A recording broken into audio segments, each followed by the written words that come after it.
What is the spiritual meaning? What's the philosophical meaning? Because in a sense, we're living in space. And when we're talking about space, it is geometric. So right now I'm sitting here, you're sitting there, there's a space between us. And so we're related within the space. Yes. And actually a lot of the cultures around the world, they all had this geometric proportions and relationship incorporated into their architecture, like the pyramids, the churches and temples and mandalas and symbolism.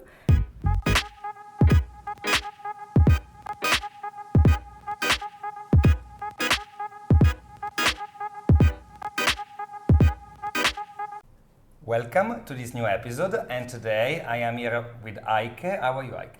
I'm really good, yes. Very nice. So Heike is a metaphysicist. She's a world traveler, an educator, and an artist. And also we're going to talk about sacred geometry today. So that's very interesting. First of all, I'd like to ask you, what is your story in life? Yeah, I'm actually a scientist, so we didn't mention this. But yeah, I come from a biotechnology background, so I studied biotechnology in Germany. And I did my PhD in biology as well. And then I started to question a little bit life. So I did 1 year of a job in the pharmaceutical industry, and I just realized that I didn't really want to go in this direction, because I could feel if I project myself in the future, where am I going to be? You know, like what kind of job am I going to do? So yeah, I got a book from my mom actually. And I don't know if you know that one. It's called The Secret. Yeah, for sure. For sure, yeah. So how to manifest reality. And I went on the vacation and I got to know people who were traveling for a long time, like nomads. And I started to learn kitesurfing. So I thought, hey, maybe I could be a kitesurf instructor and I could travel the world.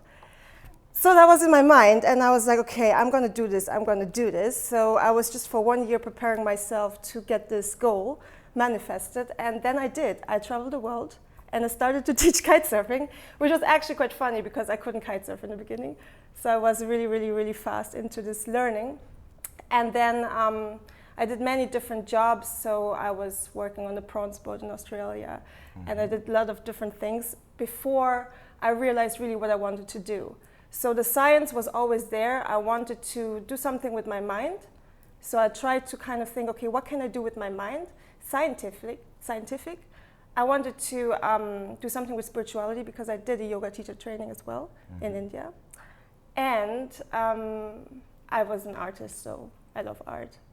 And that's actually how I got into this idea of sacred geometry, because it does link the science, the metaphysical, actually. So metaphysics means beyond the physics, so the spiritual with the logic.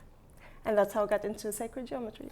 That's fascinating. I really like your background. It's very diverse, and you're being a PhD as well, and then choosing a different path and a different lifestyle. That is very common with people in Copenhagen, indeed. Many people here did exactly a similar path, where they maybe tried, to adapt to the more mainstream society in a way or another, but then they were drawn towards more of a creative lifestyle or something involving traveling and spirituality. That's amazing, right? And so tell us, when did you leave Germany and start discovering the world and teaching kitesurfing? That's already a very long time ago. So 2014, I left Germany and I went to India. So India was my first station where I did the yoga before I did the kitesurfing actually. Sure. And then I went to the Philippines and I was doing the kitesurfing there. And I was just traveling around the world at that time. So the first 2 years, 1.5 years was really just exploring. So I was in Thailand, I was in Bali, I was in Australia, around the world. That's lovely. I'm a bit of a nomad myself. Before settling in Copenhagen. And I think traveling is such a beautiful experience, meeting different people, getting familiar with different cultures is really wonderful. And now I know you've been teaching sacred geometry in Copenhagen, and I'm very curious. I did a little bit of an introduction. I had an introduction into sacred geometry a while back in Dharamsala, northern India, in Dharamkot, where the Dalai Lama lives. Yeah? Yes, I was there. And can you tell us a little bit more about sacred geometry? So sacred geometry, in a sense, is two things. It's geometry, which I'm sure you remember geometry from school. Yes. Drawing with the drawing compass, with the ruler, creating shapes in 2D and 3D. And a lot of people relate it actually to a very particular pattern. So sacred geometry is this pattern that we see everywhere actually in the spiritual community. So these flower of life, so overlapping circles. And this is like the modern term of sacred geometry. Yeah, it's kind of a new age term, but actually it is geometry. Yeah, so it has to do everything with geometry, and it's kind of like the deeper meaning of geometry. Why? What is the spiritual meaning? What's the philosophical meaning? Because in a sense, we're living in space. And when we're talking about space, it is geometric. So right now I'm sitting here, you're sitting there, there's a space between us. And so we're related within the space. Yeah. And actually a lot of the cultures around the world, they all had this geometric proportions and relationship incorporated into their architecture, like the pyramids, the churches and temples and mandalas and symbolism. So there is obviously this really, this deeper meaning hidden within these symbols. And in a sense, it's kind of like the bridge between what is geometry, so the language of science, so numbers in space, geometry, and the spiritual, so the philosophical, the ancient knowledge. And it's kind of like this new exploration in that sense, the philosophy of science, almost, you could say. That's very nice.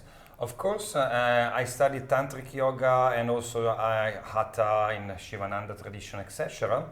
And particularly in the Tantric Yoga path, I was introduced to the Yantras, so starting with the 7 chakras, but every different type of resonances can be encapsulated in a structure, which is a visual structure of the yantra itself.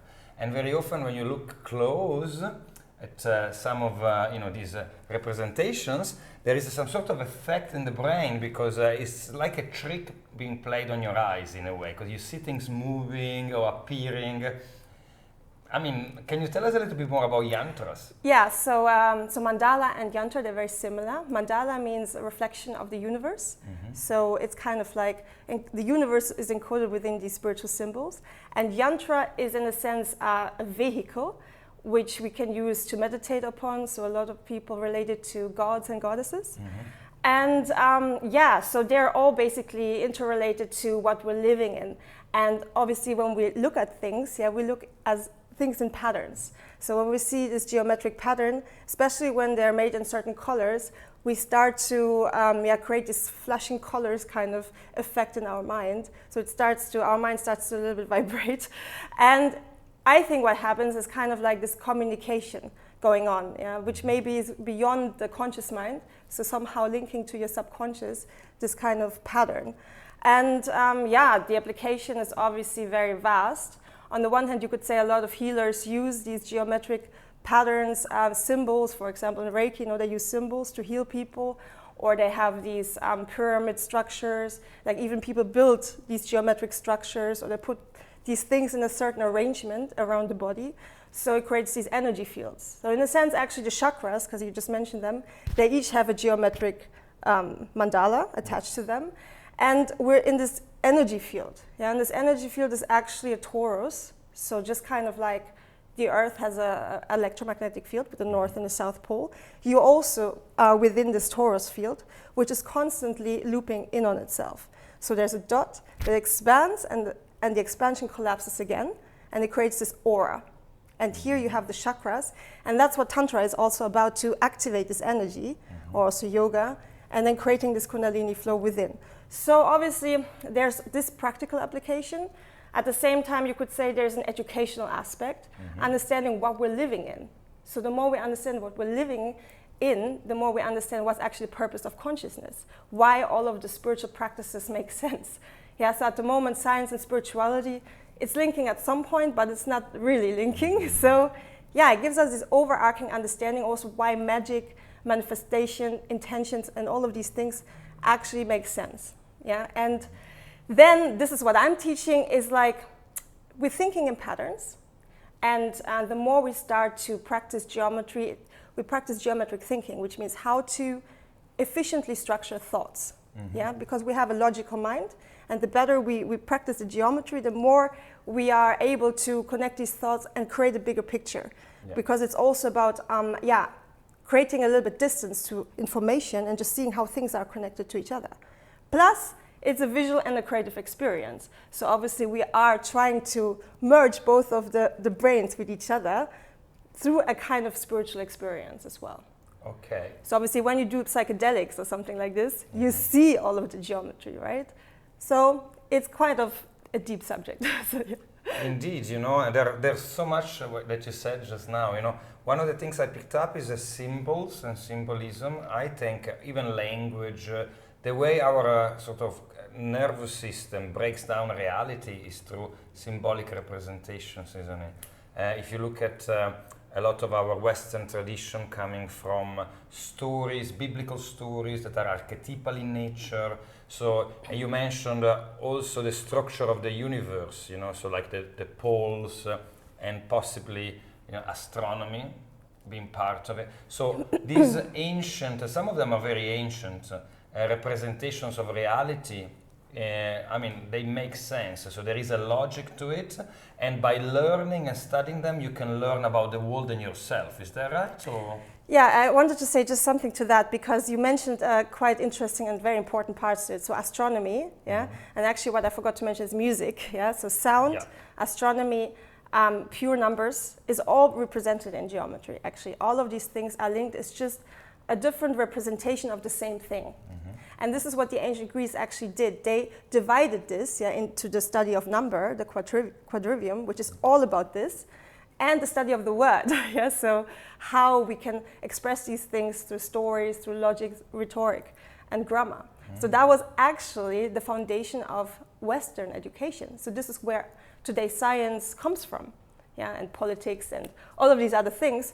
Back in the day, they were connected to create an individual who is free of expression, being able to defend themselves in front of law by themselves, so they don't need a lawyer back in the day. Plus, they were intelligent enough to understand the workings of the reality, in that sense, being harmonized within themselves. So that was, back in the day, the kind of goal to creating this very educated, intelligent human being. Okay, so shapes, design in a way, sounds, so everything is resonance to a certain extent. Everything has an effect on our nervous system, and everything can be used for communication and also for mapping down reality in a way or another. And when you see certain shapes or certain others, you might have a different resonance. And maybe at a subconscious level, you might also be induced to think in a way or another, or to perceive the world in a way or another. Is that right? That's what advertisers use a lot. Absolutely. And all religions have it. Yes. And so you've been studying this, and through that, do you see yourself understanding the world a little bit better? Oh, yes. I started to see the world completely different. Before, I was a very scientific and logical person who didn't believe in religion, at all. Like, my mom was a religious person. I was like, no, this doesn't make sense. And now my mind completely changed. I see how actually all of the religions have their place within understanding this reality. Through the geometry, I can link everything together. Just as well as the science, it all makes sense in this bigger picture. So I believe in God. I believe how different dimensions can happen and can exist parallel to ours. So I think, everything that we are is a reflection in our surroundings. So we are absolutely the manifestors of our reality in some extent. So I do believe that it's our consciousness ultimately, which we need to work on, and that we create the reality. So it's the evolution of consciousness. And that, changed my life because I kind of feel very empowered in the things that I'm doing. I believe anything is almost possible. So obviously within the confines of this reality. And I feel like I'm a little bit on a mission. I feel like I have a purpose, and actually everybody does have a purpose within this movie called life. So yes. Wow, that's fascinating. So can you tell me a little bit more about your art? What kind of art do you like? What do you create? So when I say art, I mean many different things. So I'm actually a dancer. So I used to do a lot of dance before. Actually, co-produced a little short film last year? 2 years ago in the lockdown. So it's like a dance short film where I did the choreography, and I'm also a dancer in it. I used to paint oil. Now I'm more into sacred geometry art, even though I don't have so much time for this because I'm more into the teaching. And I'm a musician, so I sing. Actually, I'm singing Kopanjan as well. So these are the different things that I feel like it's a very holistic way of also experience life. So for me, this kind of using the body, using the sound within the body, using movement, all of this is for me a relationship to geometry as well. Wow, that's very cool, it seems like there's so many aspects of you, from the science to the spirituality, to the dance, so the performing arts, to the painting as well. Do you think as you develop in life, you develop your spiritual side and you start taking, coming out of the very fixed structure of mainstream society in a way or another, do you see yourself becoming more creative, more free-flowing, more... how does your art and performance aspect developed as your spiritual side developed? So obviously the spiritual was rooted in the yoga, and I did a lot of meditations, breath work. I did Vipassana like 2 times already. So that is in a way for me the practical side of experiencing the space around me and how consciousness is interacting with the space. And obviously it reflects in my creativity as well. All of my arts in a way affect my teachings. So my sacred geometry classes, they all incorporate sound, movement, drawing, and I make it kind of a creative experience. I think as a teacher or educator, you have to be a little bit also like an entertainer. So you have to engage the people, and in a way that is the way I incorporate my creativity. I incorporate it within the teaching, so people get an experience that I've been living through the last 7 years. Okay, that's lovely. And I also know that you have something coming up very soon. So what are you going to be doing in Copenhagen? Yeah, I'm just here a couple more weeks. I already did an amazing sacred geometry masterclass at the Orion Healing Center. That was, I think, 2 weeks ago. And I have another course that's going to be my last course. It's going to be from the 13th to the 15th of June. And it's called Geometric Thinking, From Order to Chaos, Think 5D. So, yes. So in that one, it's a very practical exploration of geometric thinking in terms of yourself. So a lot of people always ask me, what is the application? How can I use it in my life? So in a sense, everything is patterns. Yeah, the way we think about life, everything is patterns. And we're trying to structure these patterns through geometric mind maps and by expanding our awareness of what this reality is, from 0D to 5D, because a lot of people talk about, 3D reality, 4D, 5D reality, what is it? And how can I affect it? Or how can I transform also the way I am? Because ultimately it starts here. Yeah. And so I'm going to teach this. And I have a free session this coming Tuesday on the 7th, which is from 12 to 1 o'clock at Orion. And I'll just give a little bit of a taster of what this means. And you're welcome to join. Very nice. And of course, if you've been traveling around the world, Copenhagen was going to be a stop at some point. What do you think of Copenhagen? And I know you're going back to Germany. What's your plan after spending some time in Germany? Copenhagen, oh my God, it's so amazing. I have a lot of friends here and they've been telling me for years to come here, but I had to stay in Goa because Goa is very similar to here, and India sucks you in and you just don't want to leave India. So I've been the last 3 years almost in India. Okay. First time coming out, and I'm definitely coming back. I can feel there's a certain energy on this island, and I love the mixture between spiritual people and entrepreneurs and creativity, so artists, and in this beautiful environment. I mean, the ocean is just fantastic, and the jungle and the food. So yes, that's what I'm saying to Copenhagen. And after Copenhagen, I need to go back because I need to see my family, and I haven't been seeing them for a while. And I'll be just traveling in Europe, so I have planned to go to a couple of festivals. I'm going to obviously offer some courses in Europe, And I'm going to offer a teacher training. So I'm also training people in sacred geometry to become teachers.